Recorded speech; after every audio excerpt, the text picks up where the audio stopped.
দেখো ফেসবুকে এখন আমরা খুললেই কোনো খবর দেখতে পাই আর না পাই, আমরা এক ধরনের ভিডিও দেখতে পাবো, সেটা হচ্ছে রাজনীতি নিয়ে। কোথাও দেখবো যে কারো ঘরদোর ভাঙা হচ্ছে, খুব কম। কোথাও দেখবো কিছু কিছু পার্টি অফিস ভাঙচুর হচ্ছে, খুব কম।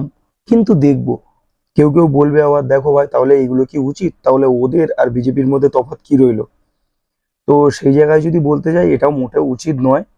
তবে আবার আর একটা দিক দেখতে গেলে, যেসব মানুষগুলো হারিয়েছে তারাই জানে হারানোর যন্ত্রণাটা কি, আর যাদের হারায়নি তারা কোনোদিনই বুঝতে পারবে না কি হারিয়েছে। যদি বলো সেরকম কিছু অভিজ্ঞতার কথা, আমাদের পাশের গ্রামে আমার যে জিনিসটা দেখা, 2021 সালে তৃণমূল জিতে যাওয়ার পর আমাদের চেনা জানা একটা মানে বন্ধু বান্ধবী বলা চলে, নিজের চোখে দেখেছি পেট্রোল ঢেলে তাদের ঘর পুড়িয়ে দিতে, ঘরে যা গয়নাগাটি ছিল, মহিলারা যারা যা কিছু পড়েছিল, যাদের গায়ে যা মানে যা কিছু ছিল সেসবগুলো খুলে নিয়ে চলে যাওয়া হয় ও ঘর পুড়িয়ে দেওয়া হয়। তারপরেও যে শ্রমিক ভট্টাচার্য যে কথাটা বলেছে, যে কোনো জায়গায় দলীয় পতাকা বা আবির টাবির মেখে কেউ যদি মানে মানে দুশৃঙ্খলাকে করে, কোনো জায়গায় আগুন লাগায়, কোনো জায়গায় মারপিট করে, দ্বন্দ্ব করে, পুলিশকে কড়া স্টেপ নিতে বলেছে। সত্যি খুব ভালো লাগলো।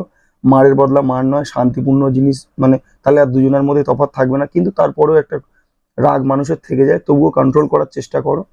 আগামী দিন আরো অনেক কিছু ব্যবস্থা হবে, কিন্তু কারো ঘরদোর পুড়িয়ে নয়, তাহলে দু জায়গার মধ্যে, দুটো দলের মধ্যে কোনো তফাৎ থাকবে না। এবার যেটা বলি, হালকা একটু কমিটির দিকে চলে আসি, ঠিক আছে?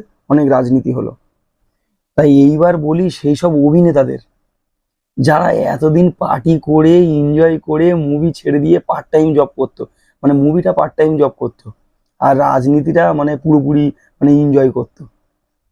বলছি ও দা, তোমাদের এবার কি হবে? কেউ তো চিনবে না। একটা কাজ করি, 1,500 টাকা করে আমাদের এখানে একটা দোকানে ড্রোন বিক্রি হচ্ছে, ওখান থেকে ড্রোন কিনি আর ভিডিও বানাই। তোমাদের ড্রোন মানে তোমাদের তো আর মুভিতে কোনো চান্স টান্স সেভাবে পাবে বলে মনে হয় না, ইনকাম তো বন্ধ হয়ে যাবে। আমি ভিডিও করি তোমাদের, তোমরা ধান বাদা থেকে ছুটবে, ধান কাটা একটা মেশিন এসছে, ধান কাটা হবে, তোমরা বাদা থেকে ছোটাছুটি করবে, ভিডিও করব, যা ইনকাম হবে দেবো, কিছু চাপ নেই, দেবো।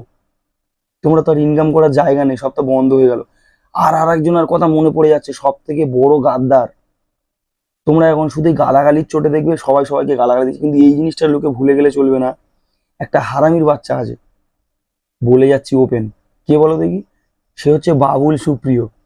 এত বড় হারামি, তারা যেই 2021-এও বিজেপিতে ছিল, হেরে গেছে, তৃণমূলে চলে গেছে। যেই এখন বিজেপি জিতে গেছে, ও আসবে, আমি গ্যারেন্টি দিতে পারি। আমি রাজনীতি সম্বন্ধে আমার অত আইডিয়া নেই, তবু যেটুকুনি নলেজ আছে আমি তার থেকে বলে দিচ্ছি, ও হারামির বাচ্চা আসবেই আসবে, মিলিয়ে নিও। আর আজকে ভিডিওটা সেভ করে রাখো, ও যদি না আসে তখন আমাকে গালাগালি দিয়ে যাও, যাও।